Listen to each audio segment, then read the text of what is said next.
So today we have Chris Turnley here. He is our new EVP, Chief Operating Officer. Hey. So welcome, Chris. He's moved here from Texas. Yes. Do you want to tell us a little bit about yourself? Sure. Been on the Central Coast just for a couple months now, from Austin, Texas. So my family, I've got 3 boys, and my wife Erin and I have been married 25 years this August. So coming up on a big anniversary. Been in the credit union space for about almost a decade. And before that was really, had built some fintechs, had built some companies, and then worked at Iron Mountain for a really long time. And so I've had kind of a blend of a lot of different experiences, but it's all kind of led me to where I think my best guess is how do we help people move forward financially through the credit union movement. So you've raised 3 boys. What's one money lesson you want them to learn growing up? Yeah, so I have 2 boys that are in college and 1 in high school. And I think the thing we talk a lot about is your money's a resource. Math doesn't care how you feel.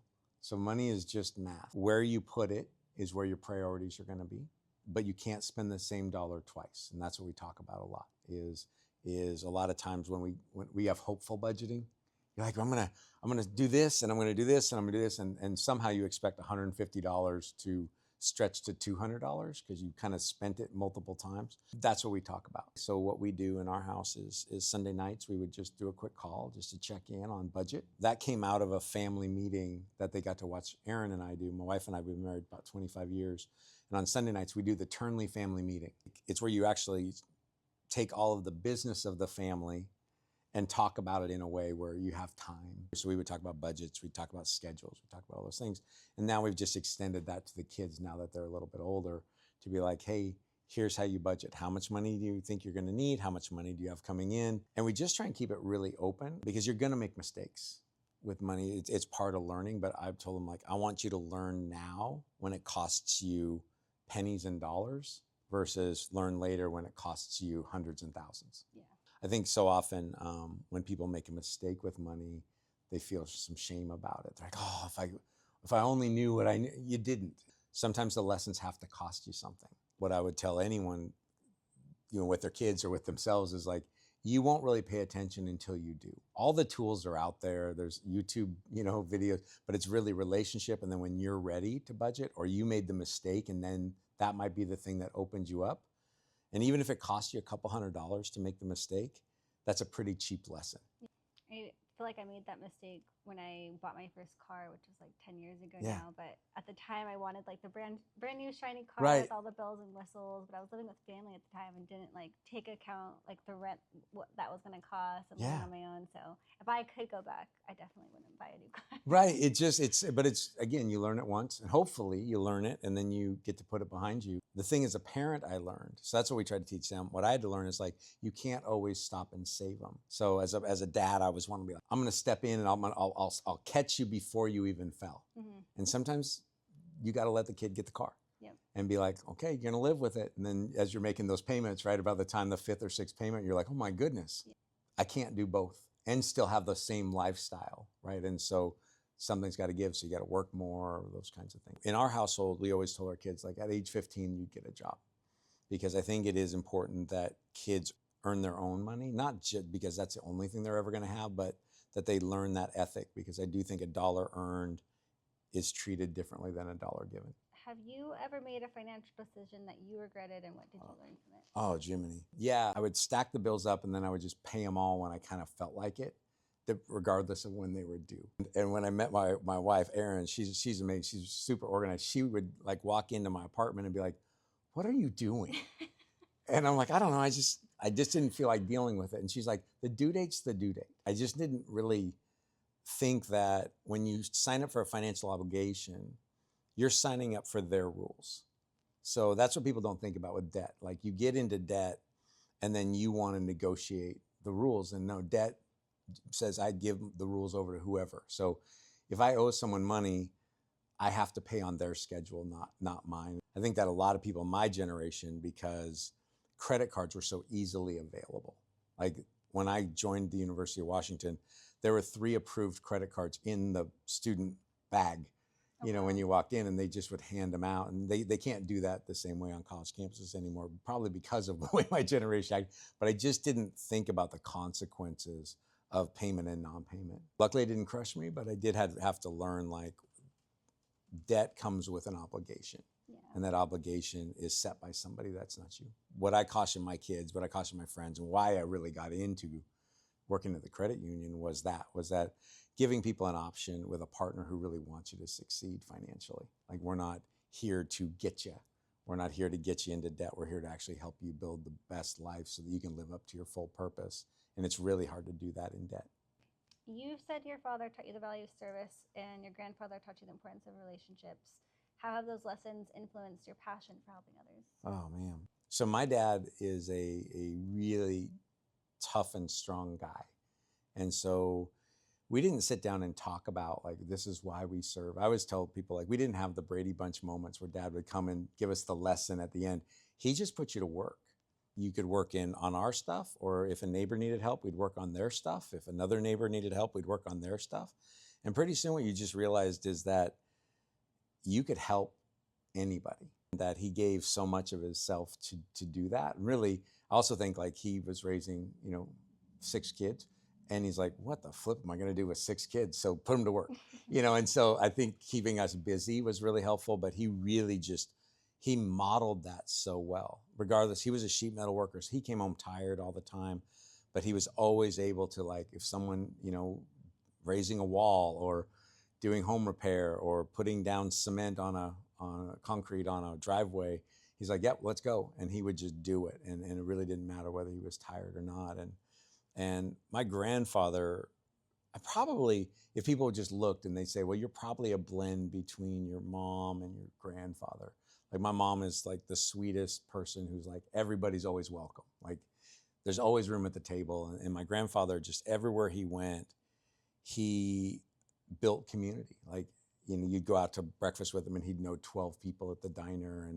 And by the way, they all liked him because he had helped them at something. And he really modeled what it was like to live in community and to be satisfied. He grew up he was in Spokane, Washington. And so I'd never forgot that lesson, just what it was like to be like, when you invest in your community, that's what makes it home. So home's a choice, so I always think, like, when you move to a new place, like moving to the Central Coast, then you're saying, okay, well, how do I make it home? Well, you start investing yourself in the community.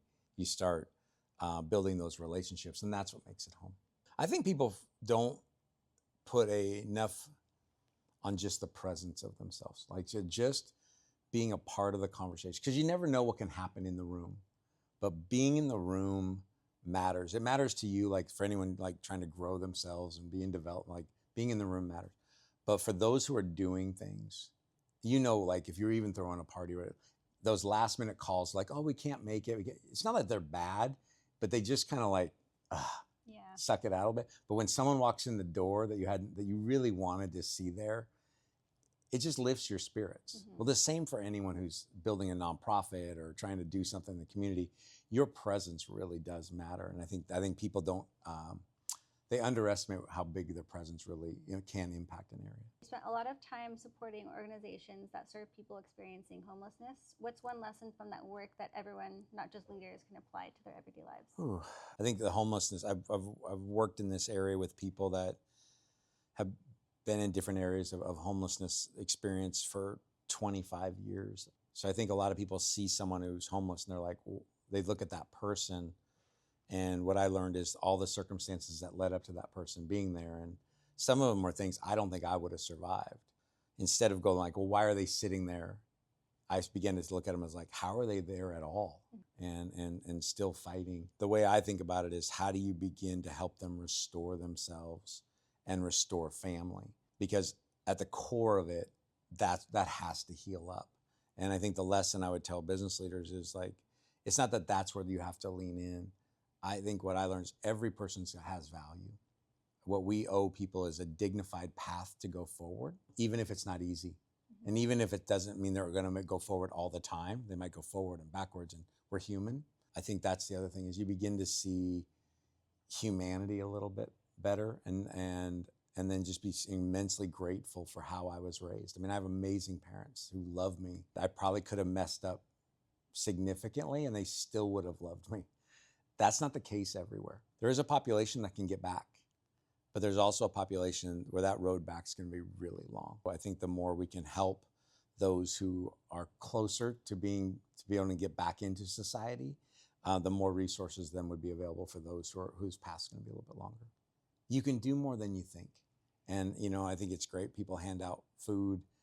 I think it's great that some people can sit and talk. I think it's great that some people can donate their time.